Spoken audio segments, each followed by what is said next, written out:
कई रीजन है कि टेंशन की वजह से अटैक आ गए, उनके कई सारे प्रॉब्लम है, न शादी कर पा रहे बच्चों की, न पढ़ाई कर पा रहे हैं, ऐसे कई रीजन की वजह से हर एक जगह पे ये हादसे हुए।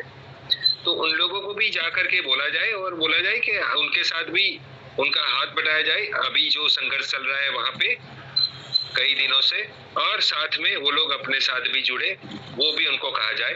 बहुत अच्छा प्रदर्शन होगा और सफलता के तरफ हम बहुत जल्द आगे बढ़ पाएंगे, क्योंकि संगठन बल को बढ़ाना है तो इसी तरह से सबको एक दूसरे को साथ देना है।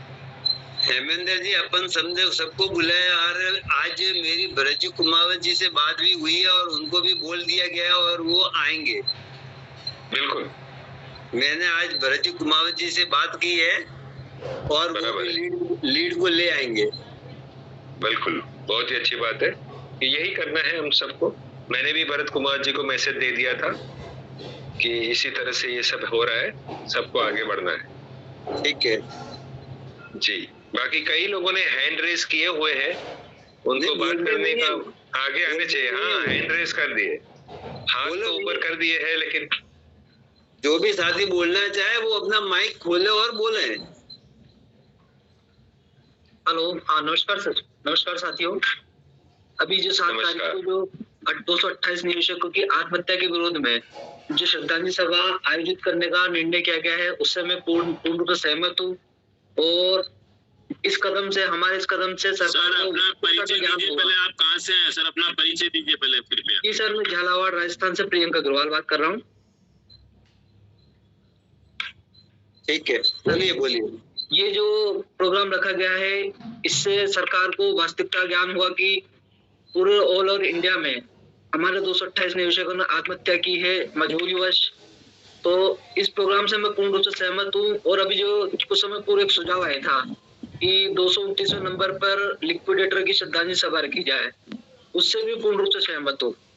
पर इसमें साथ में एक सुझाव और मैं देना चाहूंगा कि हम सब जितने भी निवेशक हैं या जो भी एजेंट है या जो भी एक टीम है जो आदेश का काम कर रही थी, वो सभी एक सामूहिक आत्महत्या का सरकार को धमकी देकर सरकार पर दबाव बनाने का प्रयास करे, क्योंकि सरकार हमारे जो भी विरोध हो रहे हैं उसमें कोई संज्ञान नहीं ले रही है, ना ही कोई एक्शन लिया जा रहा है, ना कोई बिल्कुल एक तरफ ध्यान नहीं है। मतलब तो इस तरह हम सरकार पर दबाव बना सकते हैं, एक सरकार को सामूहिक रूप से आत्महत्या के हेतु धमकी देने का। प्रियंक जी, मैं आपको बीच में एक बात कहूंगा कि ये काम आप भी कर सकते हो। अभी जैसे कि आपको मैं बताऊं कि एक मिनट 2 महीने पहले ही हमारे केडी जोशी जी यहाँ पे अभी लेफ्ट किए, स्क्रीन पे थे, उन्होंने भी एक पत्र लिखा था दिल्ली गवर्नमेंट को, उसमें प्रधानमंत्री, सहकारिता मंत्रालय और कई 3-4 जगह पे कि हमें ये आत्महत्या का हम ये कार्य करेंगे। हाँ, तो ये ऑलरेडी कर दिया है, कर रहे हैं और भी, तो ये काम भी आप भी कर सकते हो। हर चीज में देखिए, मेरी एक विनती है, ये सिर्फ और सिर्फ सुझाव ही आते रहे। जैसे अभी मान चलिए कि मैं एक बात कहूँ, ये बहुत सोचने वाली बात है कि जब तक हम काम का बंटवारा नहीं करेंगे ये सब काम आगे नहीं बढ़ेगा और ये मीटिंग में ऐसे ही चलता रहेगा मीटिंगों में। बिल्कुल, ये बहुत ही स्ट्रांग सुझाव है आपने कि ये बात कही, बहुत अच्छी बात है और ऐसे ही टाइम पे ऐसा करना भी चाहिए सर। और सीधा लेकर देगा सर, वास्तविकता ये है कि व्यक्तिगत अगर हम दबाव बनाएंगे तो व्यक्तिगत दबाव का कोई मोल नहीं है।